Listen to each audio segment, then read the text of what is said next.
لهم من خوف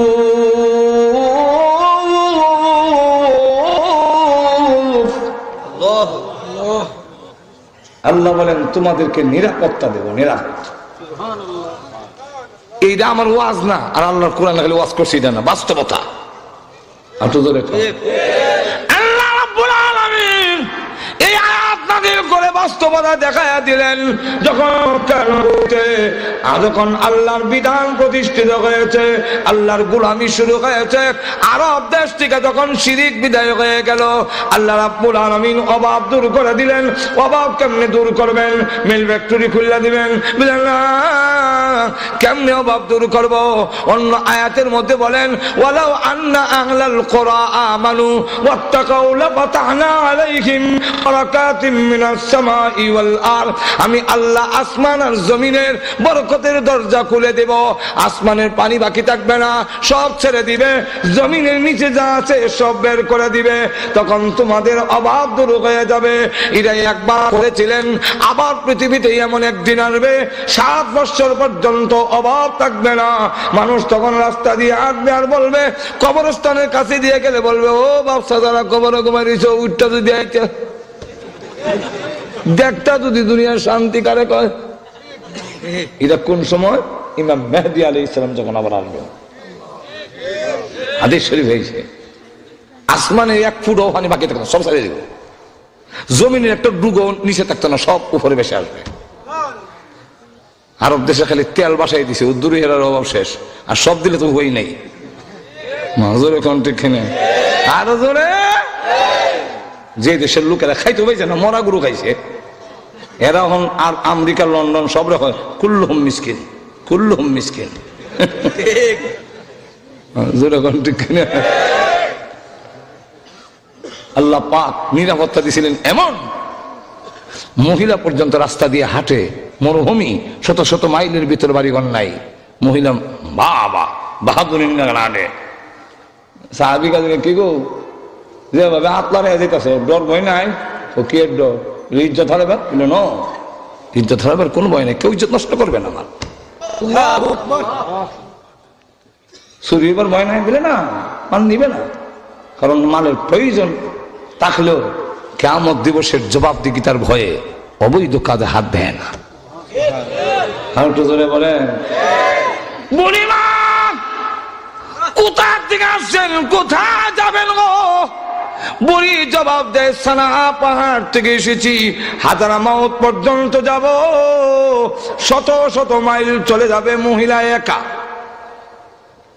সাহাবী বলেন আমি চোখের পানি ছেড়ে দিয়ে কাঁদতে লাগলাম কেন কান্দি জানেননি আনন্দে কিসের আনন্দ প্রভু গো তোমার নবী বলেছিলেন ইবাদত যখন প্রতিষ্ঠিত হবে আল্লাহর গোলামি যখন জমিনে প্রতিষ্ঠিত হবে এমন নিরাপত্তা আসবে সানা পাহাড় থেকে নিয়ে হাজারামাউত পর্যন্ত একজন মহিলা একা একা হেঁটে যাবে দর্শনের ভয়ে থাকবে না ইফটিজিং এর ভয়ে থাকবে না লুটতরাদের ভয়ে থাকবে না একমাত্র আল্লাহর ভয়ে থাকবে ওয়াজিবু আলাল গানাম একটি বাঘ পর্যন্ত নিরীহ বকরির উপরে জুলুম করবে না আল্লাহর ভয় ছাড়া কোনো ভয় থাকবে না ওগো প্রভু তোমার নবীর কথা এত বাস্তব তা চোখে দেখে ফেলবো জীবনে কল্পনা করি নাই তোমার নবীজির কথাগুলো আমি জীবদ্দশায় দেখলাম নবীর জবান দিয়ে যেই 2 জায়গার নাম বের হয়েছিল মহিলার জবান দিয়ে ওই 2 জায়গার নাম বের হয়ে এসেছে আজও আমরা যদি শান্তি চাই ব্যক্তি জীবনে পারিবারিক জীবনে সামাজিক জীবনে তাহলে আল্লাহর হক দেখাও নামাজই করো না ওদের অশান্তি দেখে লেগে বুঝতে হয় না বুঝতে হয় না হলো নষ্ট করিনি নষ্ট করিনি কিন্তু বুঝেই না কেন লেগেছে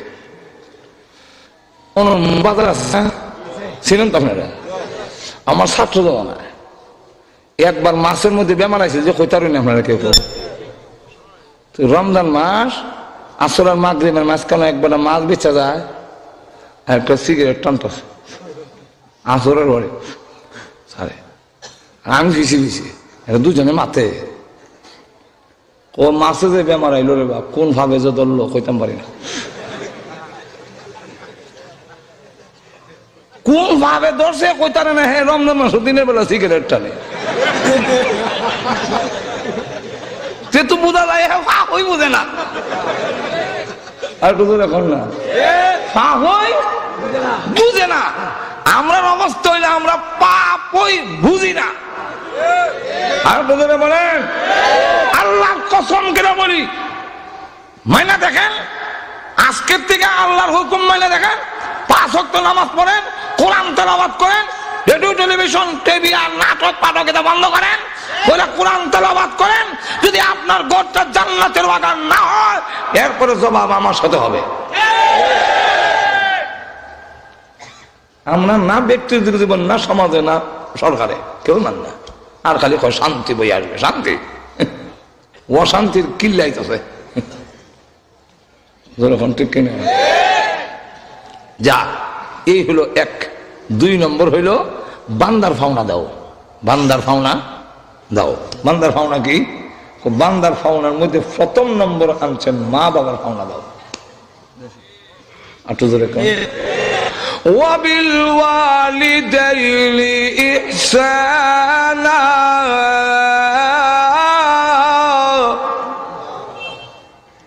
বান্দার ফাওনা দাও, আমার ফাওনা আগে, এরপর বান্দা। আর বান্দার মধ্যে মা বাবাকে আগে আনছেন। কেন আগে আনলেন? আল্লাহ বলেন তোমার মা বাবার সাথে অনেক অংশে আমার মিল, আমার সাথে তোমার বাবার মিল, অতএব মা বাবার কথাটা আগে আনছে। কি মিল? বলে আমি আমার বান্দারে যা দিছি না ভাইয়া, না ভাইয়া দিছি, আমার কোনো স্বার্থ নাই। মা বাবা সন্তানকে যা দেয় একমাত্র মা বাবাই আছে যার কোনো স্বার্থ নাই। হাঁটু জোরে কন্যা। আর দুনিয়ার যে যতই দেয়, এমনকি আপনার মুয়ে আপনার খালাম্মা আপনার যদি বেশি আদর করে, মামলেট খাওয়ায়, দুধের সর খাওয়ায়, অনর খাও, বৃত্তি বৃত্তি নিয়ত আছে একটা। আপনার মুরগের বোন কান্দু তুলে দিব, এর লেগে খাওয়াইতেছে। কিন্তু আমার মা যা মামলেট খাওয়াইছে, দুধের স্বার্থ, দুধ যা খাওয়াইছে ওনার স্বার্থ না, সব আমার স্বার্থে খাওয়াইছে। বিশ্বাস হয়নি আপনারা? একটু ধরে কম, তার সব অনেক টাইম নেই। 2 নম্বর হইল আল্লাহ বলেন আমার ভাওনা বন্দা যদি সেজদা দিয়ে হইলে তাকে কিয়ামত পর্যন্ত আদায় হইত না। আদায় হইব? একমাত্র দুনিয়াতে মানুষের মধ্যে মা বাবা ভাওনা দিয়া শেষ করন যায় না, আর সবটাই দিয়া শেষ করন যায়। এখন কেমনে সাহাবি কবজুর, মা আমারে কোলো লইছে আমি কোলো লই, মা আমারে তুলনা খাওয়াইছে আমি তুলনা খাওয়াই, মা আমারে বেড়া পায়খানা করাইছে আমিও বেড়া পায়খানা করাই, মা বাপ আমারে আমারে পেশাব পায়খানা গুম উৎসব করছে আমিও সব করি, তাহলে মা বাবার ফাওনা সব দিলাম, তে আদায় হইল না। এখানে রসুল বলেন হইছে না, বলে এখানে বলে দুইজনের নিয়ত এক না, সন্তানের নিয়ত আর মা বাবার নিয়ত এক না। নিয়ত এক না মানে সন্তান লালন পালন যদিও বুড়া মা বাপরে করে, বিত্রি বিত্রি নিয়ত থাকে বিদায় হইতো তাড়াতাড়ি। আর বুড়া মা বাপ সন্তান লালন পালন করে, বিত্রি বিত্রি নিয়ত থাকে বাচ্চা থাকতো মরতো না। প্রমাণ দিতাম নি? একটু ধরে কন, অসুবিধা হইতেছে আপনারা? প্রমাণ দেখাইতাম। প্রমাণটা হইল কেন শেষ, আমার ওয়াজ শেষ। প্রমাণটা হইল লন্ডন, আমেরিকা, আরব আমিরাত সহ বিভিন্ন দেশে ওয়াজে যায়, বাংলাদেশের বিভিন্ন ডিস্ট্রিক্টে যায়, 10 টাকা, 5 টাকা, 100 টাকা, তারপরে $10, $5, 10 পাউন্ড, 20 পাউন্ড দিয়া দোয়া যায়। একটু দোয়া করে মা বাবা বড় কষ্ট আছে, আল্লাহ ইমানের সাথে নিত একটু দোয়া। আমাকে আলোচ্য বিষয় দেওয়া হয়েছে সূরাতুন নিসার 35 এবং 36 নম্বর আয়াত। আমি শুধু 36 নম্বর আয়াতে কারিমা তেলাওয়াত করছি। 2টা কারণ, এর মধ্যে একটা কারণ হলো 35 নম্বর আয়াতটা এটা আর একটা বিষয়ের শেষ অংশ।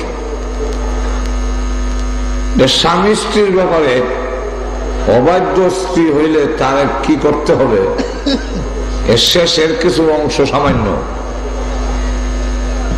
এটা আরেকটা বিষয়। আর 36 নম্বর আয়াত এখানে আরেকটা ভিন্ন বিষয়। দ্বিতীয়ত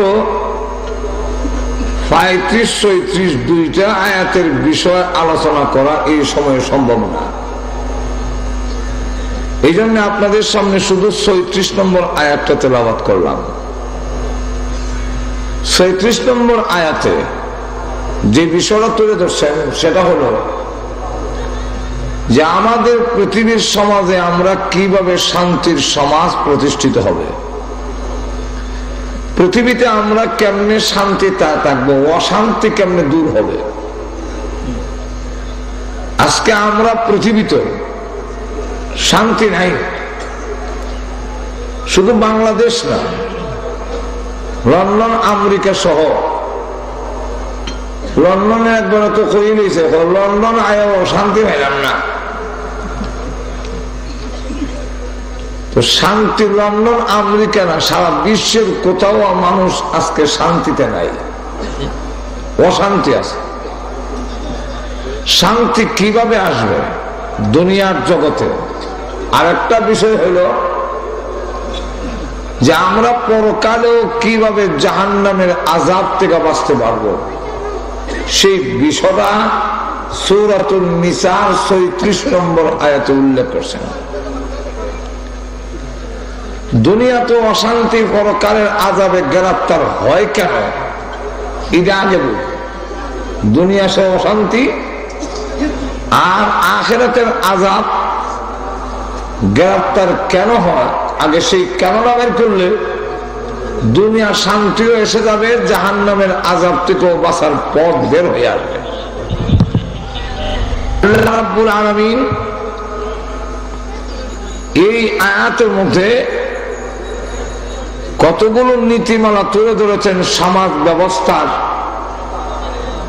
যেই নীতিমালা গ্রহণ করলে আমরা দুনিয়াতেও শান্তি পাবো, পরকালেও জাহান্নামের আযাব থেকে মুক্ত হব।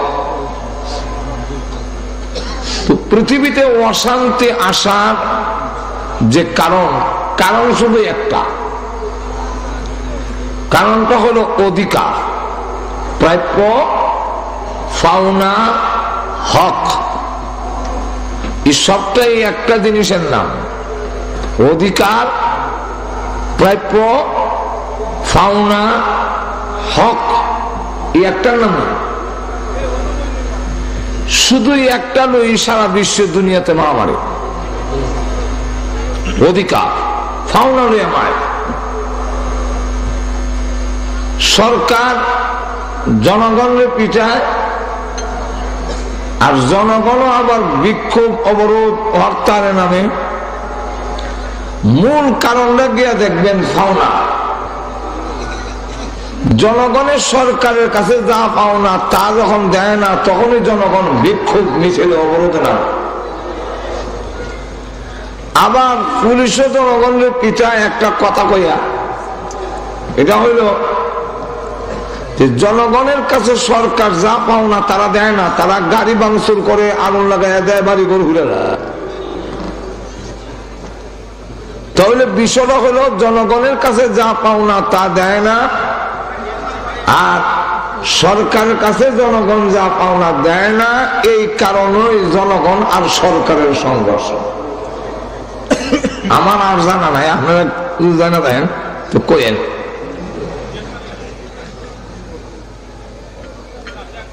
গিয়া দেখবেন গাড়িতে উঠলে দুই প্যাসেঞ্জারের ঝগড়া, আপনি তালাশ করবেন যে ঝগড়াটা কেন। তখন গিয়ে কারণ খুঁজে পাবেন একে অন্যের ভাবনা দেয় না। পাশের লোকটাই এমন বসে আপনার সিধে অর্ধেকটা দখল করে নিয়েছে। আবার একটা সিগারেট ধরে আপনার নাক বরাবর দোয়া ছাড়ে। আপনি বললেন ভাই তোমার দোয়ায় তো আমার কষ্ট হয়, আমার বমির আসার বাপ। তখন সে জবাব দেয় এত যদি কষ্ট হয় তো প্রাইভেট কার নিয়ে আসলেন না কেন? তখন আপনি বললেন তুমি যেমন টিকিট কেটেছো আমি তো টিকিট কেটেছি, অতএব তোমার সিগারেটের দোয়া যেমন আমার এই সিটের কাছে দিয়ে না আসে, আমার সীমানা চাইলে তোমার নাক কিলদা ভেঙে গেল। ঠিক না? এখন ঝগড়ার কারণটা হলো একে অন্যের পাওনা না দেওয়া। স্বামী স্ত্রীর মধ্যে ঝগড়া, শান্তি নেই, অশান্তি। কেন অশান্তি? তালাশ করে গিয়ে দেখবেন স্বামী স্ত্রী একে অন্যের পাওনা দেয় না। আমরা ঘুমাই আছেন নাকি আল্লাহ জানে, তুই কিছু হা না কয়েন। স্বামী স্ত্রীর ঝগড়া হওয়ার কারণটা অশান্তি, তার ফ্যামিলির মধ্যে সুখ নাই।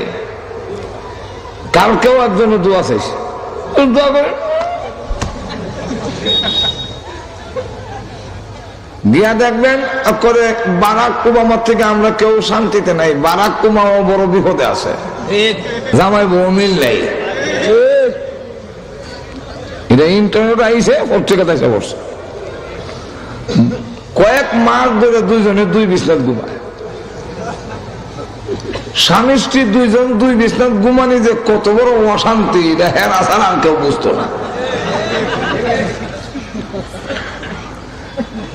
এখন লক্ষ্য করে দেখেন, বাবা আর ছেলের মধ্যে মিল নেই, অশান্তি। এর মূল অশান্তির কারণ হইল সন্তানের কাছে বাবা যা পাওনা, বাবার কাছে সন্তান যা পাওনা, একে অন্যের পাওনা দেয় না, এই জন্য মিল নেই, অশান্তি। এক কথায় প্রতিদিন মানুষের অশান্তির কারণ তালাশ করলে দেখা যায় পাওনা, হক, প্রাপ্য হক যদি দিলায় তাহলে আর মারামারি হয় না। কিন্তু আমরা কেউ কারো হক দিতে রাজি না। আর তো ধরে বলে হক না দিয়া, প্রাপ্য না দিয়া, শান্তি প্রতিষ্ঠা করার জন্য ফিটাইয়া। জনগণের অধিকার, বুড়ার অধিকার, আমি বুট দেব, কিন্তু আমার বুট খাইয়া লইয়া জায়গা আবার নিয়ে হয় খুব সুস্থ কাম করছে। ঠিক না? তবুও শান্তি লাগবে। এখন এই কারণে মুহাসসিনে কালামরা অশান্তির কারণ বের করছেন হক, পাওনা, প্রাপ্য। এই হককে আবার দুই ভাগে ভাগ করা হয়েছে। একটার নাম হকুল্লাহ আর একটার নাম হকুল ইবাদ। একটা হলো আল্লাহর পাওনা আর একটা হলো বান্দাদের একে অন্যের কাছে পাওনা। এমনকি আমাদের কাছে গরু, ছাগল, কুত্তা, বিলাই, ফিফরা, মাছ, এদেরও পাওনা আছে। আল্লাহর রসুল বলে দিয়েছেন ছিদ্রের মধ্যে পেশাব করো না। ছিদ্র যদি ভাও এটার মধ্যে মুচটা দিও না। কেন? এই ছিদ্রের মধ্যে যদি পিপিলিকা থাকে তাহলে তোমার পেশাবে ওরা বেসে যাবে। তুমি হয়তো ভাবতে পারো আমার পেশাব কয়েক ছটা কবে, কিন্তু ফিফরার জন্য তো মনু নদীর থেকে আরো বড় হয়ে যাবে। তাহলে একটা পিপিলিকাকে কষ্ট দেওয়ার অধিকার তোমাকে দেওয়া হয়নি। অপরদিকে যদি এই ছিদ্রের ভিতরে কোনো সাপ থাকে বিষধর, পেশাবের পানি তো খুব ঠান্ডা নাকি না গরম, গরম পানি যখন ঢেলে দিবে তখন সাপ রাগ হইয়া গর্তের ভিতর থেকে যখন বের হবে তখন তুমি জুতা মোজা ভাড়াইয়া দৌড় দিবা। এখন দৌড় করে, এখন চিৎকার দেয় বাঁচাও বাঁচাও সাপ। এই অশান্তি তো তুমি নিজে সৃষ্টি করেছ, ঠিক না? তাহলে তুমিও অশান্তির মধ্যে থেকো না, আরেকজনকে কষ্ট দিও না। আল্লাহ রাসূল সাল্লাল্লাহু আলাইহি সাল্লাম আমাদেরকে শিক্ষা দিয়েছেন মাছ যদি জিতে হয় তারও হক আছে, তারও পাওনা আছে। মাছটা কাটতে হইলে, জিতা হইলে তার গলাটা আগে কাটবে, আইসলা ফালাইবা পরে। আর আমাদের দেশের সিস্টেম হইল আইসলা আগে ফালায়, কানখা আগে ফালায়, সব ফালাইয়া পরে গলা কাটে। ঠিক না? এতে মাছটার কষ্ট বেশি হয়। আর যদি মাছটাকে গলা আগে কাটালায় জানটা বেরিয়ে গেল, আইসটা ফালাইলে আর তার জানের উপরে কোনো কষ্ট হইল না। আর একটু জোরে বলেন। ইসলামের বিধানগুলো দেখেন, যে ইসলাম কষ্ট না হয়, একটা পিপিলিকার যাতে কষ্ট না হয়, কাউকে তোমার দ্বারা কারো কষ্ট যেন না হয়। ইসলাম বলছে তোমার প্রতিবেশী যদি পাশে থাকে, গরিব, তুমিও দিতে পারছো না, তুমি জানো তাকে দিয়ে খাইও, তার খোঁজ খবর নিও সকাল বিকাল।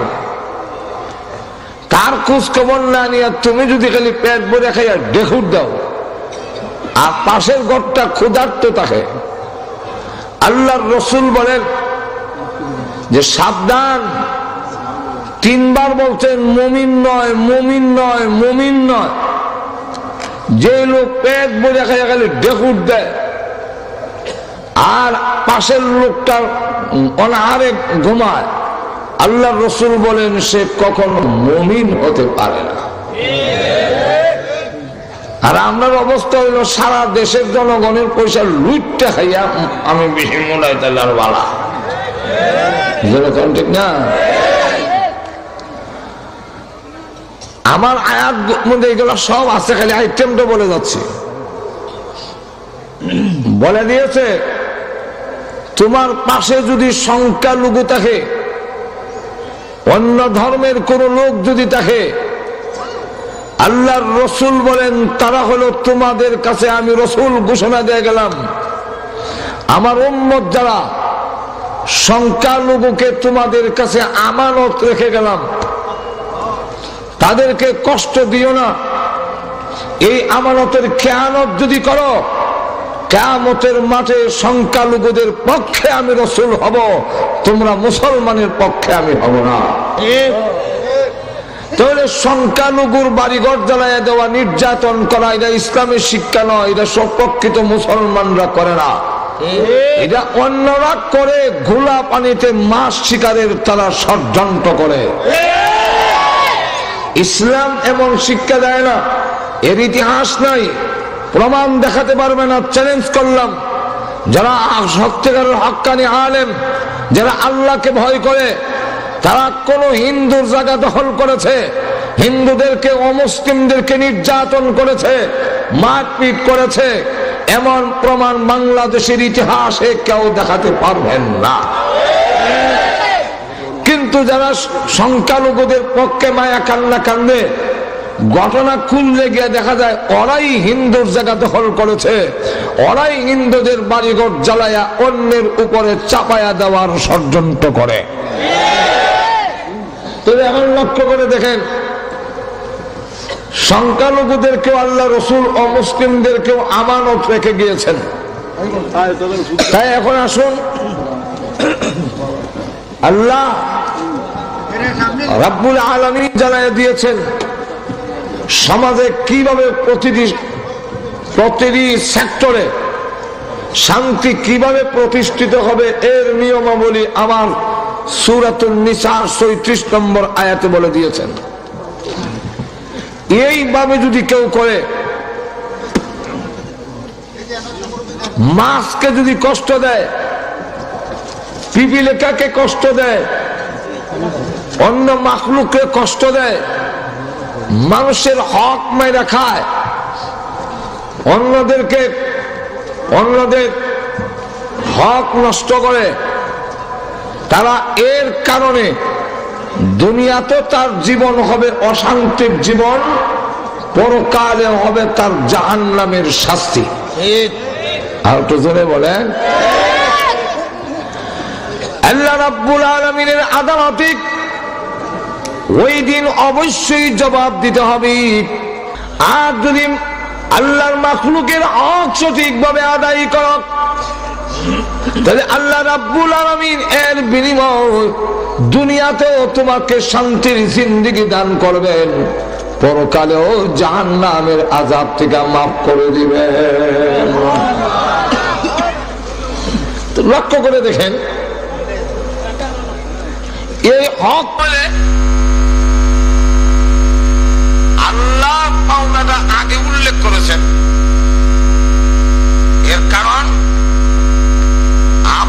সকলের কাছে আল্লাহর পাওনাটা দুনিয়ার সকল মাখলুকের পাওনার চাইতে আল্লাহর পাওনাটা ছোট না বড়?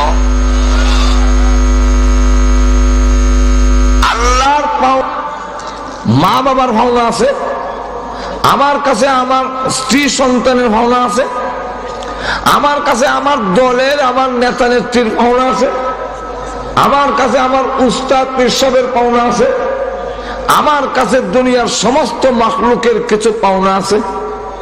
কিন্তু এই সকল পাওনার চাইতে আমার উপরে আমার আল্লাহর আমার স্রষ্টার ভাওনাটা সবচাইতে বড়। দুইটা কারণে বড়। একটা কারণ হইল আপনি আমার মাথার থেকে পা পর্যন্ত এই দেহটা কে বানাইছেন?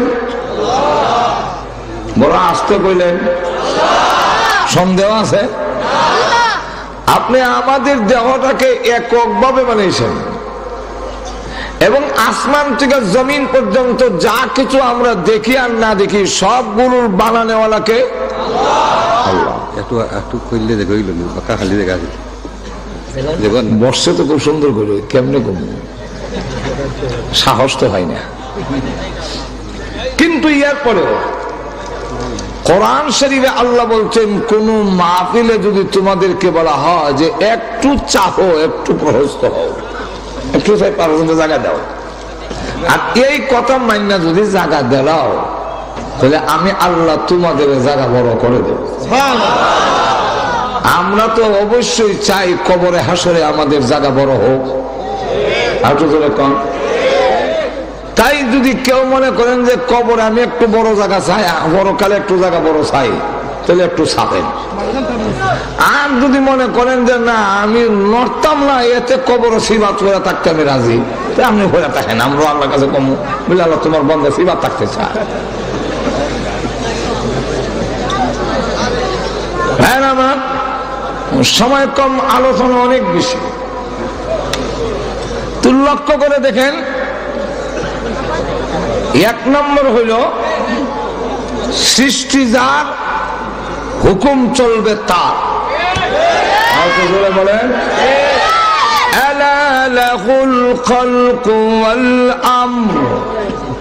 আল্লাহ বলেন জেনে রাখো, মনোযোগ দিয়া শোনো, আলা লাহুল খালকু ওয়াল আমর, সৃষ্টি যার, হুকুম চলবে তার। এই মাইক যিনি বানাইছেন তার কথা মতোই মাইক চলবে। এর থেকে সুন্দর ডিজিটাল সিস্টেম যদি বের করা হয়, ডিজিটাল সিস্টেম কি? মাউথপিস নিয়ে বাসা রাখায় হরনগুলো শ্রোতাদের মাথার কাছে আইনে ফিট করো, ব্যাটারির মধ্যে ক্লিপ দিয়ে চিবাদা না ধরিয়া বক্তার দুই আঙ্গুলের মধ্যে ধরে নাও। এটা ডিজিটাল সিস্টেম, উন্নত। এইভাবে মাইকটা ফিট করলে মাইকটা কি চলবে না অচল হবে? আর একটু বলেন কেন অচল? অচল হওয়ার একমাত্র কারণ হইল মাইক বানানেওয়ালার কথা মানে নাই। মাইক বানানেওয়ালার কথা না মানলে যেমন মাইক অচল, আমাদের বানানেওয়ালার কথা যদি আমাদের ব্যক্তিগত জীবনে, সামাজিক জীবনে, রাষ্ট্রীয় জীবনে যদি বানানেওয়ালার কথাকে মানা না হয়, তাহলে আল্লাহর কসম মানুষ পরিবর্তন হবে, আইন পরিবর্তন হবে, বাহিনী পরিবর্তন হবে, কিন্তু এই জাতির মধ্যে শান্তি আসবে না।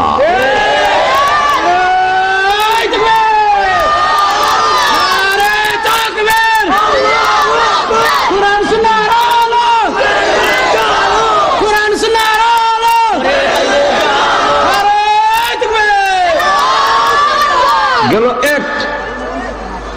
একটা কারণ হলো আল্লাহর পাওনা বড়। আল্লাহকে নারাজ করে আমি কারো কথা মানতে পারি না। আর তো বলেন আল্লাহ ছাড়া কারো কথা মানি না, এর ব্যাখ্যা কি? তাহলে কি আমি সরকারের কথা মানবো না? তাহলে কি আমি মা বাবার কথা মানবো না? তাহলে কি আমি উস্তাদ পীর সাহেবের কথা মানবো না? অবশ্যই মানবেন, কিন্তু এর মানার ব্যাখ্যা আল্লাহ রসুল দিয়েছেন। ব্যাখ্যাটা হলো আল্লাহকে খালেককে নারাজ করে বানানে ওলাকে অসন্তুষ্ট করে পৃথিবীর কারো কথা মানা যাবে না। যদি বানানেওয়ালার কথা অমান্য না হয় তাহলে অবশ্যই মার কথা মানবো, অবশ্যই বাবার কথা মানবো, অবশ্যই সরকারের কথা মানবো। যেরকম ঠিক না, সরকার যদি আমার আল্লাহর বিরুদ্ধে বলে, সরকার যদি আমার রসুলের বিরুদ্ধে বলে, তাহলে এই সরকারের কথা মানতে আমি বাধ্য নই। একমত? আমার পীর সাহেব যদি আমার আল্লাহর বিরুদ্ধে বলে, রসুলের বিরুদ্ধে বলে, এই বেটা আমাদের মুরিদ নাম কাটা, নাম কাটা দেবো বলে, আপনি 1000 বার নাম কাটেন, কিছু আসে যায় না। আপনার নারাজিতে আমার কিছু আসে যায় না। আল্লাহ রাব্বুল আলামিনকে নারাজ করে আল্লাহ মাখলুককে খুশি করার জন্য খালিককে কখনো অমান্য করা যাবে না। এটাই হলো ব্যাখ্যা। এখন আসুন, প্রথম নম্বর হলো যে আল্লাহ আমাদের বানানোওয়ালা, যেরকম ঠিক নেই। 2 নম্বরটা হলো কেন আল্লাহর পাওনাটা বড়। আল্লাহর পাওনা বড় হওয়ার কারণ হইল আমাদের যা কিছু লাগে সকল কিছুর ব্যবস্থা তো তিনি করেছেন। আর তো জোরে বলেন, দেখার জন্য আমার চৌকের দরকার, চোখ কেনা দিছে? এটা কি আমেরিকার থেকে লাগাইছেন? বারাক ওবামা দিছে, বুশ দিছে, আমাদের দেশের সরকার প্রধান দিছে চোখ। তাহলে চোখ কার দেওয়া? দেখার জন্য চোখ কে দিলেন? আল্লাহ দিলেন। গ্রান নেওয়ার জন্য নাক কে দিলেন? শোনার জন্য কান কে দিলেন? ধরার জন্য হাত কে দিলেন? এই হাত তো এমন এক সময় ছিল, আমি আসছিলাম দুনিয়াতে, হাত আছে, হাত নাড়া ছাড়া, কিন্তু ধরার মতো ক্ষমতা ছিল না। আজকে আমার হাতে ধরার মতো ক্ষমতা আছে। সুতরাং আল্লাহকে নারাজ করে এই হাত দিয়ে অন্যকে আমি পিস্তল দিয়ে গুলি করতে পারি না, এই হাত দিয়ে আরেকজনকে পিঠাতে পারি না। যদি পিঠাই, এর যে একটা পরিণাম, এর জন্য দুনিয়াতে আমাকে অশান্তির জীবন ভোগ করতে হবে, লাঞ্ছিত হব, অপমানিত হব। আর হচ্ছেই যারা জুলুম করে, যারা অন্যায় করে, মানুষের হক নষ্ট করে, যারা জালিম হয়ে যায়, এদের পরিণাম দুনিয়াতেও অশুভ পরিণাম হয়। এ ধতায় ধতায় তার অপমৃত্যু হয়, তার কিন্তু সঠিক মৃত্যু হয় না। তাহলে আমাকে যে আল্লাহ রাব্বুল আলামিন পা দিলেন, পার মধ্যে হাঁটবার মতো শক্তি দিলেন, 2টা ভাও দিয়ে মানুষ হাঁটে কেমনে? এটা হাঁটবার কথা না, কিন্তু হাঁটতেছে, যেরকম ঠিক না, দৌড়তেছে। মাথা ছিল, আমি দুনিয়াতে আসার সময় তখন আমার মাথার মধ্যে বুদ্ধি ছিল না। আজকে যিনি বুদ্ধিজীবী, ওনার জীবন গিয়ে তালাশ করে দেখেন, উনি পায়খানাকে হালুয়া মনে করে তুষাসিন্দি মনে হয় মহারাইছে। আজকে বুদ্ধিজীবী, কিন্তু দুনিয়াতে আসার সময় বুদ্ধিজীবী ছিল। আল্লাহ নিজে কোরআনে বলে, ওয়াল্লাহু আখরাজাকুম মিন বুতুনি উম্মাহাতিকুম লা তা'লামুনা শাইআ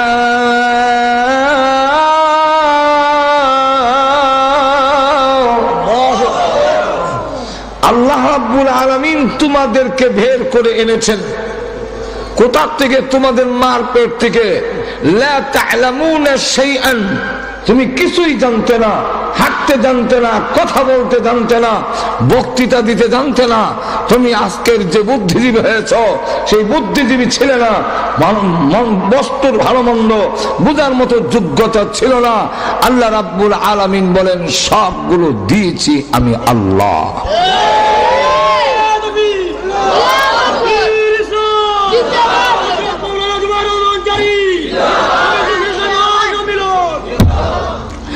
লক্ষ্য করে দেখেন, আল্লাহ রাব্বুল আলামিন আমাদেরকে এখানে দেশের মধ্যে দেখাইলাম, দেশের মধ্যে দেখাইলাম। আল্লাহ নিজে বলতেছেন যে আমি এইগুলো জিনিস দিলাম, আর তুমি আমার দেওয়া জিনিসগুলোকে, এমনকি মালিকও আমি নই, আমাদের দেশের রাষ্ট্রপ্রধানও ইসলামী জ্ঞান না থাকার কারণে ওইগুলা বুঝে না। না বুঝে আমরা দেখো ধর্ম অন্ধ, আর এক একটা হয়ে গেছে পণ্ডিত। উল্টা আমরা বলে ধর্ম অন্ধ, আর ধর্ম সম্বন্ধে কিছু জানি না। আমাদের দেশের প্রেসিডেন্ট এক জায়গায় ঘোষণা দিলেন যে তিনি মৃত্যুর পরে আমি চোখ দান করে দিলাম, অন্যের কল্যাণে আমি চোখ দিয়ে দিলাম। আর আমরা তো সব বলে আত্মা দিলাম, মারহাবা, কত ভালো মানুষ, চোখ দিয়ে দিচ্ছেন আরেকজনকে, কত উদার। সূর্য এটা তো বুঝছি না কেমনে আরেকজনের বাড়ির থেকে গরু আইন না, যদি আপনাদের সিন্নি করে খাইবে লেগে দেয়, বালা কামের লেগে দিছে সব উনি সব এটার মালিক আমি না। আর কিছু বলে আরেকজনের গরু দিলে যেমন সব হয় না, অঙ্গ প্রত্যঙ্গের আমি মালিক নই, অতএব কোন একটি অঙ্গ আরেকজনকে দান করার অধিকারই আমাকে দেওয়া হয় না ইসলামে।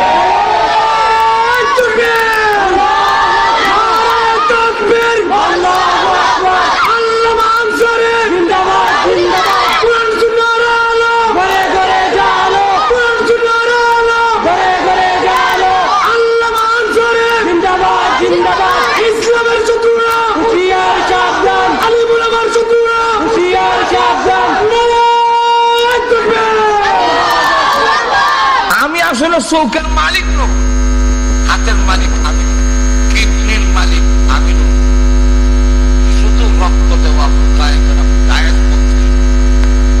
তাও এটা আরেক কান থেকে গ্যাস করে দুধের উপরে গ্যাস করছে। দুধ যেমন এক মহিলার শুধু বাচ্চা তৈরি যদি মারা যায়, রসুল তখন নিচের দিকে কান্দে, প্রভু এই মস্তির জবাব দেওয়ার ক্ষমতা আমার নেই, বাবু গো আমি কেমনে দিব? মা হইয়া পারে না তার সন্তানকে আগুনের চুলাই দিতে, তুমি রহমান রহিম হইয়া তোমার বান্দারে গুনাহ করার যোগ্যতা দিছো। মাঝে মাঝে যদি গুনাহ করে ফেলে, তোমার ইবাদত করে এবং শিরিক করে না, কিন্তু মাঝে মাঝে যদি গুনাহ হয়ে যায়, এর জন্য জাহান্নামও দিবা কেমনে? আল্লাহর নবী কান্দে, এমনি আল্লাহ ডাক দেন, জিবরাইল আমার নবীর কাছে গিয়া বলো, প্রশ্ন যত কঠিন উত্তর তত কঠিন নয়। আমার যেই বান্দা গোলামি করবে, শিরিক করবে না, এতটুকু যদি কইরা নেয়, আমি আল্লাহ আমার ইজ্জত জাতের কসম করে বলি, এমন গোলাম বান্দি গুনাহগার হইল, আমি আল্লাহ তাকে জাহান্নামের আগুনে দিব না।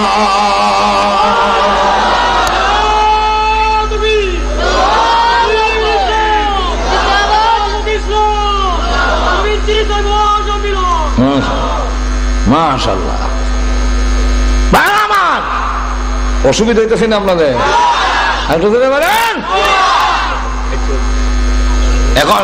এখন আসেন, আল্লাহর পুরস্কার পাইলাম আর রসুলের কাছ থেকে শুনলাম, জোরে কোন ঠিক কিনা? এবার আল্লাহর কাছে যাই, জোরে কোন ঠিক কিনা? আল্লাহ বলেন আমার তেলাওয়াতকে তো আয়াতে বলবো না, অসুবিধা হচ্ছে? আল্লাহ বলেন وَاعْبُدُوا اللَّهَ وَلَا تُشْرِكُوا بِهِ شَيْئًا। সূরাতুন নিসার ৩৬ নম্বর আয়াতের প্রথম, ওয়া'বুদু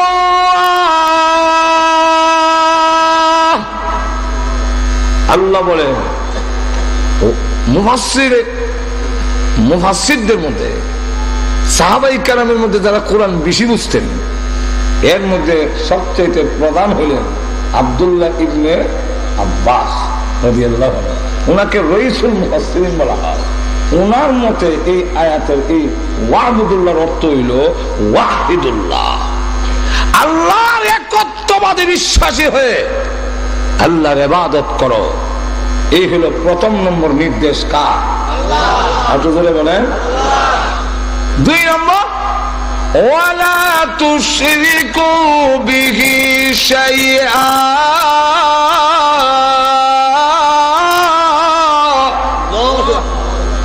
আল্লাহর সাথে পৃথিবীর কোন বস্তুকে শরীক করো না, পার্টনারশিপ নাই। আল্লাহর কোন পার্টনার নাই। আল্লাহ বলেন সব গুনাহ বরদাস্ত করি, কিন্তু পার্টনারশিপ বরদাস্ত, ক্ষমার অযোগ্য। আর তো বলে আপনিও বলবেন আপনার বোর বেলায় শুধু খালি কবুল কই আইছে, কবুল এতটুকু, আর কি দা মোহর দিচ্ছেন, কিছু কাপড় চোপড় দিচ্ছেন, আর কি দা আর কেমন টেমন একটু দিচ্ছেন। এতে বউ পার্টনারশিপ কোন স্বামী বরদাস্ত করে না। একটু ধরে যদি বলে লবণ বেশি দিলেছি, মাফ করে দিন, ভুল হয়ে গেছে, আচ্ছা ঠিক আছে, ভুল হইতো ভালো, জাল বেশি দিলেছি তো বললো আমি দিছি এক কাবলা আর আম্মা যে আর এক কাবলা দিলেছে, কোথায় মাফ করে দেন, এটা আর কোনো সময় হতো এরকম ভুল করলে আমরাও করি, আচ্ছা ঠিক আছে আলহামদুলিল্লাহ। ঠিক, কিন্তু বাড়ির গিয়ে যদি দেখি বোর পাশে আরেকজন শুয়ে রয়েছে পার্টনার, যদি কয় বলে এদিকে দেয়া আরে যদি কেমনে ফাঁসে ঘুমাই দিল, বলে বলে এসে যাক, ভুল মাফ করে দেন, আই এম সরি, দুঃখিত, মাফ করে দেন, মাফ করবেন। আপনি বলবেন ও তো তোর মরণ আর না আমার মরণ, যেরকম ঠিক কিনা। আপনি যেমন পার্টনারশিপ বরদাস্ত করেন না, আল্লাহ বলেন আমিও পার্টনারশিপ বরদাস্ত করি না। গুণের দিক থেকে আপনার বেগম সাহেব আপনার সামনে বলতেছে যে আপনি তো আসলে হাট বাজার করতে পারেন না, আপনি গরুর গোশত কিনতে গেলে বৈশের গোশ দেলায় গরু হইয়া আপনি দেন না, আপনি বাজার করলে সব তো মিলাই আনতারেন না, কিন্তু এই ঘরের ভাই সাহেব উনি কত সুন্দর গরুর গোশত কিনে আনে, উনি কোনোদিন ইসা মাছ কিনলে সাথে লতা মিলাই আনে, কোনোদিন বোয়াল মাছ কিনলে কদু লাউ সাথে মিলাই আনে, লাউর সাথে কদু বনে বালা, ইসা মাছ হইলে এর সাথে লতা হইলে বালা, ঠিক কিনা। আপনি তো এটা মিলাই আনতারেন না, বাজারে বাজারে বাড়া না, এতটুক করি তো আমরা সে তুটেছি, ওটা কথা হইলে হেবারের কাছে গিয়ে বিয়া বুঝি গে, বিয়া বলার কথা কইলাম নি, বাজার বলে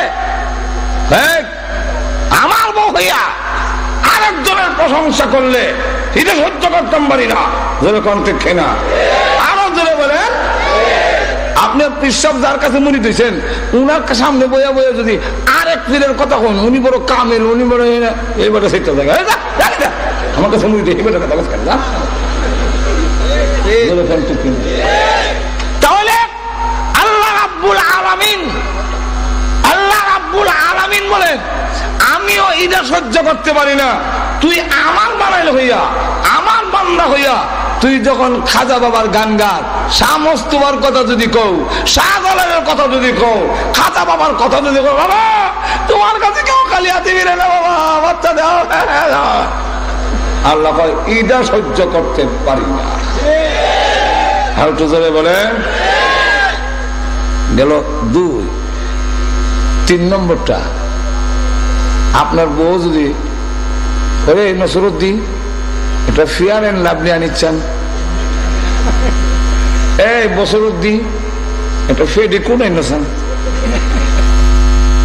ও সবির আলী তুমি আমার লাগে একটা ভালো হোসাইন হোসেন, আপনি কইবেন বিয়া আমার সাথে, বায়ার জন্য ভাইয়ের সাথে রাইছা,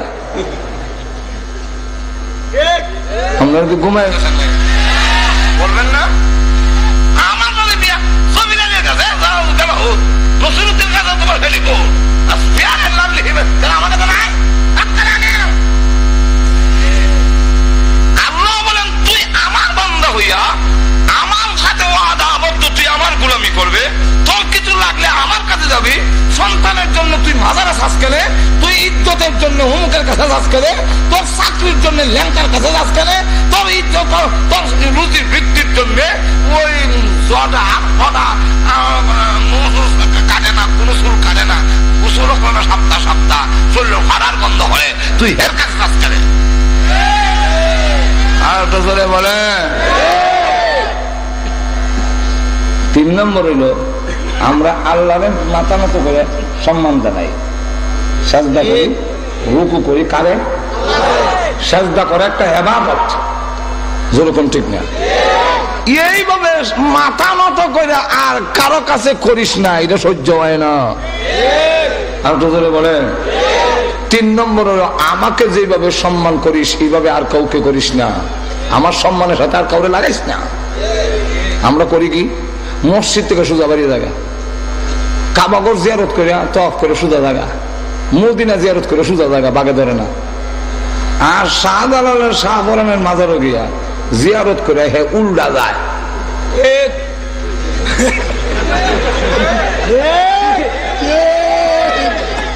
উল্টা দাস করে দৌড়ে লিব তাহলে বাগে দৌড় লিব, বেয়াদবি গো। আল্লাহর ঘর হিজদা গেলে বেয়াদবি হয় না, রসুলের রওজারে হিজদা গেলে বেয়াদবি হয় না, মাজারে হিজদা গেলে বেয়াদবি হয়ে যায়। তাহলে কাবা ঘর এবং রসুলের রওজার থেকে তো তুমি এখানে ইজ্জত বেশি দিলা। আল্লাহ বলেন তুই জাহান্নাম ছাড়া নাজাত পাবি না। জানো কোন ঠিক কিনা? গেল এক। এখন কয় আচ্ছা আল্লাহ তোমার ক্ষমা দিলাম, শিরিক করবে না, তা আমরা কি দিবা? আল্লাহ বলেন দুনিয়াতে দিব 2টা, পরকালে দিব জান্নাত। দুনিয়াতে কি দিবেন বলবো? একটু জোরে কম। খালি আখিরাতের কথা কইলে তো দুনিয়াতে তো লাগবে। দুনিয়াতে কি পাবেন? فَلْيَعْبُدُوا رَبَّ هَذَا الْبَيْتِ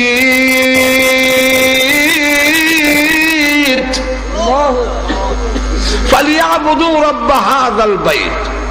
যারা কাবাগরের মালিকের ইবাদত বন্দি করবে, গোলামি করবে, আল্লাহ 2টা দিবেন। কি কি? আল্লাযী আতা'আমাহুম মিন জু'। 1 নম্বর হইল আমি তোমাদের অভাব দূর করে দিব, অভাব থাকবে না। আল্লাহ ওয়ালাদের অভাব নাই, তবে মেল ফ্যাক্টরি নাই, ধনী না। কেন? ধনী হইলে অভাব যায় না, অভাব বাড়ে, স্বভাব নষ্ট হয়। অভাব আরো আমার কথাই করি, অন্যের বাদ দিই, নিজেরও নিজে ওয়াজ করন বালা। যে এই সময় চাকরি করে হইলে 500 টাকা বেতন হইতাম, মসজিদে জুমা হইয়া 500 টাকা।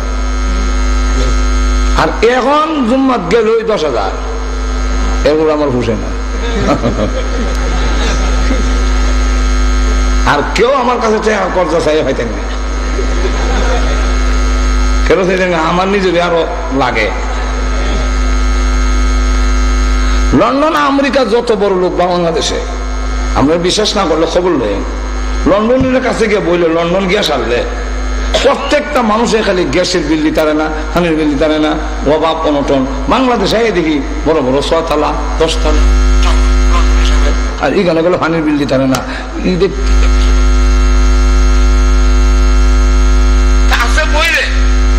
অভাব অনটনের কথা শুনলে মনে হয় আমার বখরে যেটি আছে হিরো দিয়ে গেল। আপনি বিশ্বাস না করলে আপনার কোন আত্মীয় স্বজন লন্ডন আমেরিকার বিভিন্ন দেশে বা দেশে কোনো বড় লোক থাকলে টেলিফোন করেন, কালকে ওয়াজ থেকে সকালে ঘুম থেকে উঠছে, আসসালামু আলাইকুম ভাই সাহেব ভালো আছেন? এগুলা ছেলেরা কাতার পাঠাইতে আসতাম, 3 লাখ টাকা দিয়ে একটা কন্ট্রাক্ট করছি, 2 লাখ টাকার ব্যবস্থা করছি, 1 লাখ টাকার শর্ট, 1 লাখ টাকা যদি একটু সাহায্য করতেন না ওই পরে দিয়ে দিতাম। এরপরে আপনার যা জবাব দিব শোনার পরে আপনার মনে হইব আমার ছেলে বিদেশ না পাঠাইয়া বাকি 2 লাখ টাকা এই বাড়ারে বেলায় এমন অভাব।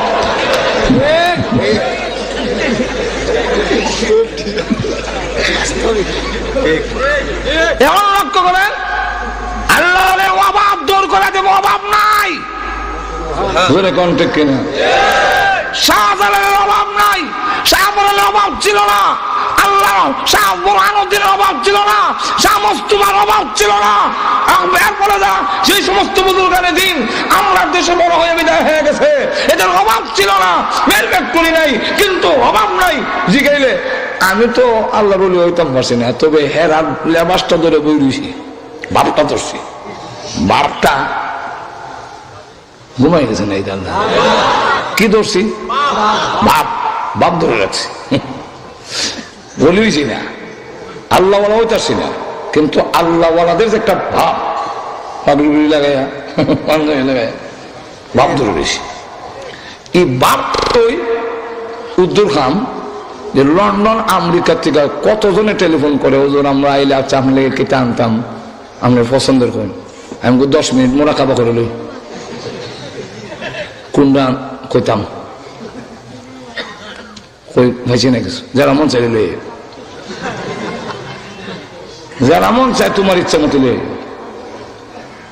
কোনটা কম বলে এটা নাই দাও, সবই আছে। আপনি আল্লাহ হন, দেখবেন সব আপনার আছে, কোন অভাব নাই। আর কিছু বলে আমার খাজা খায় ভাই বসে, আমার ব্যাংক ব্যালেন্সের দরকার নাই, জায়গা রাখনের দরকার নাই, তা আপনার অভাব থাকতে পারে। বিষয়টা বুঝছেন না, আর কিছু বিষয়টা বুঝেন না আপনারা। বড় লোকের অভাবটা এখানে, এই জায়গাটা রাখার পরে টার্গেট রয়েছে ঈদেও লইতো, ঈদে উঠে আবরণ করতে পারছে না, 60 লাখ টাকা তো লইছে, 30 লাখ টাকা দিয়ে আর 30 লাখ টাকা দিব, আবার ঈদ নজর রেখেছে, ঈদ মিল্লা। আর আল্লাহ আল্লাহ হয়তো আমার দরকার নাই, জান্নাতের দরকার নাই। কথাটা বুঝাইতে পারছেনি? আচ্ছা যাক, এক পুরস্কার। 2 নম্বর হইল وآمنهم من خوف।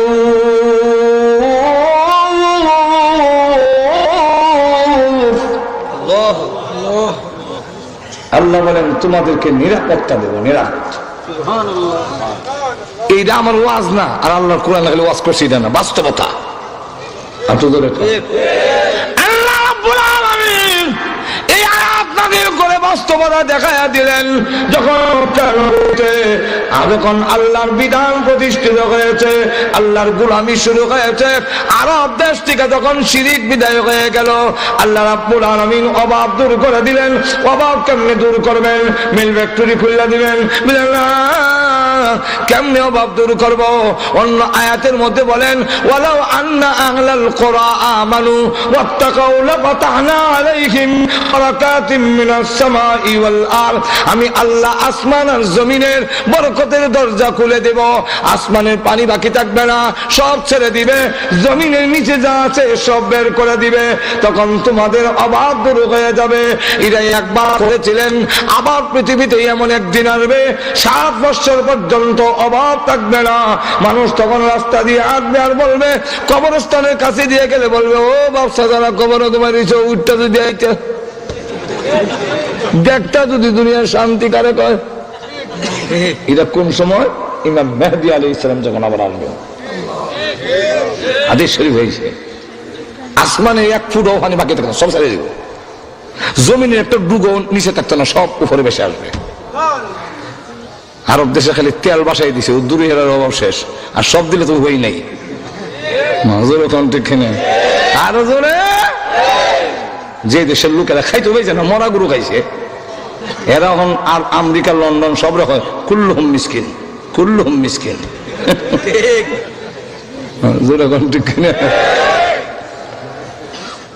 আল্লাহ পাক নিরাপত্তা দিয়েছিলেন এমন, মহিলা পর্যন্ত রাস্তা দিয়ে হাঁটে, মরুভূমি, 100 মাইলের ভিতর বাড়িঘর নাই, মহিলা বাবা বাহাদুরি আনে। সাহাবী কাজে কি গো, যেভাবে আপনারা যেতেছে, ডর ভয় নাই তো কি ডর? ইজ্জত হারাবার কিন্তু ন, ইজ্জত হারাবার কোন ভয় নাই, কেউ ইজ্জত নষ্ট করবে না। আমার চুরিবার ভয় নাই বলে না, মান নিবে না, কারণ মালের প্রয়োজন থাকলেও কিয়ামত দিবসের জবাবদিহিতার ভয়ে অবৈধ কাজে হাত দেয় না। আর একটু জোরে বলেন, বুড়িমা কোথা থেকে আসছেন, কোথায় যাবেন গো? বুড়ি জবাব দেয়, সানা পাহাড় থেকে এসেছি, হাজারামাউত পর্যন্ত যাব, 100 মাইল চলে যাবে মহিলা একা। সাহাবী বলেন, আমি চোখের পানি ছেড়ে দিয়ে কাঁদতে লাগলাম। কেন কান্দি জানেননি? আনন্দে কিসের আনন্দ? প্রভু গো তোমার নবী বলেছিলেন ইবাদত যখন প্রতিষ্ঠিত হবে, আল্লাহর গোলামি যখন জমিনে প্রতিষ্ঠিত হবে, এমন নিরাপত্তা আসবে সানা পাহাড় থেকে নিয়ে হাজরামাউত পর্যন্ত একজন মহিলা একা একা হেঁটে যাবে, দর্শনের ভয়ে থাকবে না, ইফটিজিং এর ভয়ে থাকবে না, লুটতরাজের ভয়ে থাকবে না, একমাত্র আল্লাহর ভয়ে থাকবে। ওয়াজিবু আলাল গানাম, একটি বাঘ পর্যন্ত নিরীহ বকরির উপরে জুলুম করবে না, আল্লাহর ভয় ছাড়া কোনো ভয় থাকবে না। ওগো প্রভু তোমার নবীর কথাই এত বাস্তব, তা চোখে দেখে ফেলবো, জীবনে কল্পনা করি নাই। তোমার নবীজির কথাগুলো আমি জীবদ্দশায় দেখলাম, নবীর জবান দিয়ে যেই দুই জায়গার নাম বের হয়েছিল, মহিলার জবান দিয়ে ওই দুই জায়গার নাম বের হয়ে এসেছে। আজও আমরা যদি শান্তি চাই ব্যক্তি জীবনে, পারিবারিক জীবনে, সামাজিক জীবনে, তাহলে আল্লাহর হক দেখাও। নামাজই করো না, অশান্তি দেখে লেগে বুঝতে পারি না, বুঝতে পারি না, নষ্ট করিনি, নষ্ট করিনি, বুঝিয়ে নেকে লেগেছে। বাজার আছে ছিলেন তো আপনারা, আমার ছাত্র দেওয়া না, একবার মাসের মধ্যে বেমার আছে যে কইতারই না আপনারা কেউ। তো রমজান মাস, আসলার মাগরিবের মাঝখানে একবার মাছ বেচা যায়, একটা সিগারেট টানতেছে আসরের পরে সারে, আমি ভিসি ভিসি দুজনে মাথে মাছে যে বেমার আইলো রে বা, কোন ভাবে যে ধরলো কইতাম পারি না, কোন ভাবে ধরছে কইতারে না। হে রমজান মাসের দিনের বেলা সিগারেট টানে, সে তো বুঝা যায়, ওই বুঝে না, আর কিছু এখন না বুঝে না। আমরা অবস্থা হইলে আমরা পাপ ওই বুঝি না। আর বুঝে বলেন আল্লাহর কসম কেন বলি, মাইনা দেখেন, আজকের থেকে আল্লাহর হুকুম মাইনা দেখেন, 5 ওয়াক্ত নামাজ পড়েন, কোরআন তেলাওয়াত করেন, রেডিও টেলিভিশন টিভি আর নাটক পাঠক এটা বন্ধ করেন, বলে কোরআন তেলাওয়াত করেন। যদি আপনার ঘরটা জান্নাতের বাগান না হয়, এরপরে জবাব আমার সাথে হবে। আমরা না ব্যক্তির জীবন, না সমাজে, না সরকারে কেউ মান না, আর খালি শান্তি বই আসবে, শান্তি, অশান্তির কিল্লাইতেছে ঠিক কিনা। যা এই হলো 1। 2 নম্বর হইল বান্দার ফাওনা দাও, বান্দার ফাওনা দাও। বান্দার ফাওনা কি? বান্দার ফাওনার মধ্যে 1ম নম্বর আনছেন মা বাবার ফাওনা দাও। আটু ধরে ওয়াবিল ওয়ালিদাইনি ইহসানা,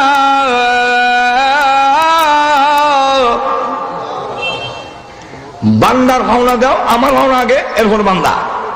আর বান্দার মধ্যে মা বাবাকে আগে আনছেন। কেন আগে আনলেন? আল্লাহ বলেন তোমার মা বাবার সাথে অনেক অংশে আমার মিল, আমার সাথে তোমার বাবার মিল, অতএব মা বাবার কথাটা আগে আনছি। কি মিল?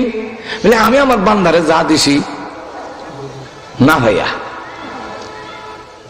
না ভাইয়া দিছি, আমার কোনো স্বার্থ নাই। মা বাবা সন্তানকে যা দেয়, একমাত্র মা বাবাই আছে যার কোনো স্বার্থ নাই।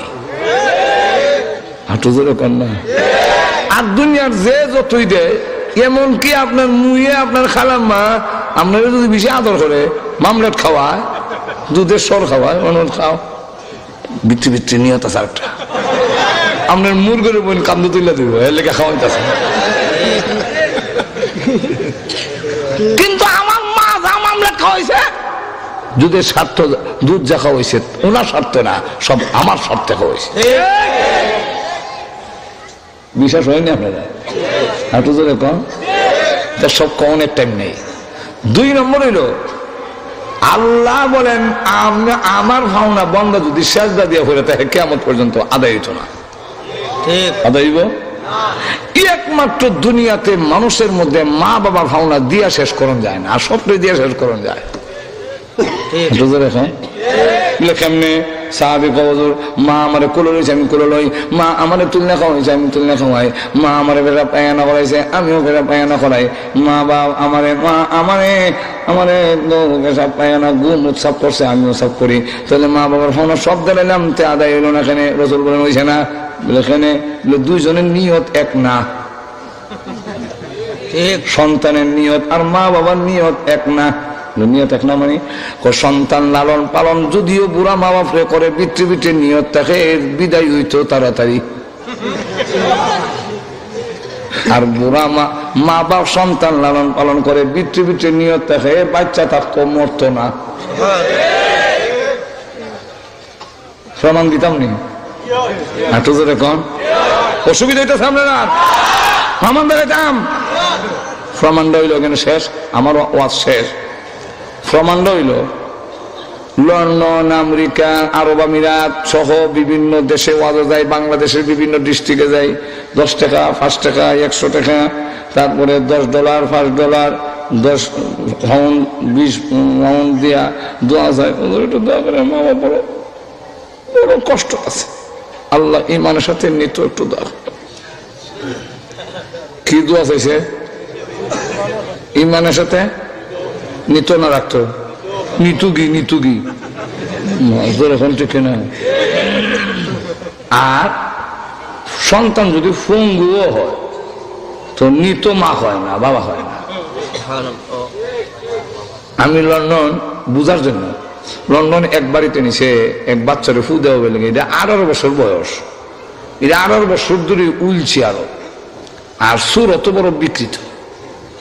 তা আমি গেছি কয় ফু দিয়ে গেলাম, আমার যেমন দেখছে হুইল চেয়ার থেকে আমার কইছে আল্লাহ মাফ করো, সুরত দেখে আমি যা দোয়া করতাম আসলাম সব ফেটে বিটাই গেছে। আমি তাড়াতাড়ি এমনি একটা ফু দিয়া জায়গা পাইছে। আমার আইবার সময় 20টা পাউন্ড দিছে, দিয়া দোয়া করতাম ঈদে বাচ্চা থাকতো।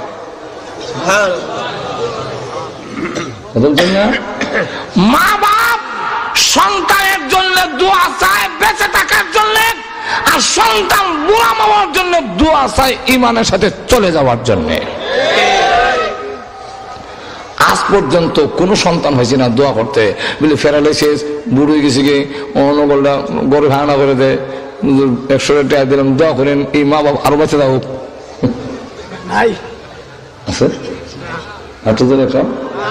তাই আল্লাহ রাব্বুল আলামিন বলেন ওয়াবিল ওয়ালিদাইনি ইহসানা, মা বাবার পাওনা দিও রে সন্তানেরা, আর না হয় দুনিয়ার জীবনে তুমি অশান্তি লাভ করবে, পরকালেও এর আযাব ভোগ করবে। করে বলেন ঠিক কিনা? এরপরে আর আমরা দেশের যুবকরা মনে করে মা মরলে মা পাওয়া যায়, বাপ মরলে বাপ পাওয়া যায়, বউ মরলে বউ পাওয়া যায় না। একজন এই মৌলবাজার ওই আমার কাছে বইয়া গান গায়, মা মরলে মা পাওয়া যায়, বাপ মরলে বাপ পাওয়া যায়, বউ মরলে বউ পাওয়া যায় না। আমি বললাম লিখ দাও না, আমি আপনারা তো শোনাই পেলে কি খুশি, আপনার ওয়াজও কামো লাগবো, আমার বলে ওয়াজও কামো লাগবো। আমি বললাম কিতা কামো লাগবো, একবার এটা সাঙ্গ নজর আছে বলে গীতা বা সাঙ্গ নজর গীতা একবার বাপ মরে গেছে কান্দে, তার লোকেরা হলো বাবা কান্দা লাভ নাই, হায়াত নাই, কিতা হবা একদিন তুমিও মরবো আমিও মরবো সবই মরবো। আচ্ছা যাক তোমার বাপ মরছিলে কিসে, আমরা আছি না, আমরা তো আছি বেটা। কিছুদিন পরে মা মারা গেছে, তো আত্মীয় স্বজন মহিলা হলো যাক কিতা হবা সবর করো, মা মারা গেছে, আমরা তো আছি বেটা, আমরা তো আছি বেটা। কিছুদিন পরে বউ মরিছে, এখন আর কেউ আয়া হয় না, বউ মরছে কি দিয়েছে বেটা, আমরা তো আছি। এই না জানে বুঝি লাইছে যে বাপ মরলে বাপ পাওয়া যায়, মা মরলে মা পাওয়া, বউ মরলে বউ পাওয়া, এটা উল্টা বুঝ যেরকম ঠিক না। আরে বউ মরলে বউ পাওয়া যাবে, মা বাপ মারা গেলে আর হইবে না। যাক আমার 36 নম্বর আয়াতে এরপরে বলেন ওয়াজিল কুরবা, তোমার নিকট আত্মীয়র হক আদায় করে, ক্ষমা দাও। নিকট আত্মীয় বরকত হবে, বরকত হবে। কথা বলছেন নিকট আত্মীয় কাদা ব্লাডের সাথে সম্পর্ক যারা, তারা হলো নিকট আত্মীয়। হ্যাঁ, ওয়াজিল কুরবা ওয়াল ইয়াতামা, ইয়াতামা ইয়েতিমের বহু বচন, ইয়েতিমের হক আদায় করো। এরপরে ওয়াল মাসাকিন, মাসাকিন হলো মিসকিনের বহু বচন, মিসকিনের হক আদায় করো। এরপরে বলেন ওয়াল জারিদিল কুরবা, তোমার নিকট প্রতিবেশী। মুখের প্রতিবেশী মানে পাশে আত্মীয় আছে প্রতিবেশী, উনি প্রতিবেশীও আত্মীয়, তার ডাবল হওয়া। আর পাশের প্রতিবেশী যে এলা আত্মীয় না, কিন্তু শুধু প্রতিবেশী, তারও হক আছে, কিন্তু তার হক থেকে ডাইন সাইডে যে এর হকটা বেশি। আবার আরেকটা ব্যাখ্যা হইল, এরপরে বলেন বল জারিল জুনুবি, জারিল জুনুব, জারিল জুনুব কোনটা? আবার বলে জারিল জুনুবি, এই সাইডের লোকটা মুসলমান আর ওই সাইডের লোকটা হলো অমুসলমান। অমুসলমানও যদি হয় তারও পাওনা, তোমার কোনো আচরণে, তোমার কোনো কারণে হের যদি কষ্ট হয়, হে যদি কষ্ট পায়, তুমি আল্লাহর কাছে ধরা করবা, দুনিয়া তো ধরা খাইবা। যেরকম ঠিক কিনা? ও সাহিবিল জাম, তোমার সহপাঠী যে আছে তার সাথে তুমি ভালো আচরণ করো, গুলাগুলি হইল না, আর ভিড়াভিড়ি করো না। যেরকম ঠিক কিনা? ওয়াবনি সাবিল, মুসাফিরের হক আদায় করো।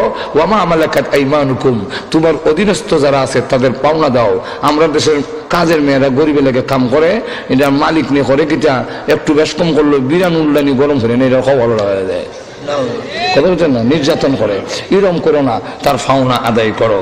তাহলে আমি আল্লাহ পাক বলে দিলাম, দুনিয়া তো শান্তি পাইবা, জাহান্নামের আগুন থেকে মুক্তি পাইবা। আল্লাহ আমাদের সকলকে তৌফিক দান করুন। সকলে জোরে সরে বলেন আমিন।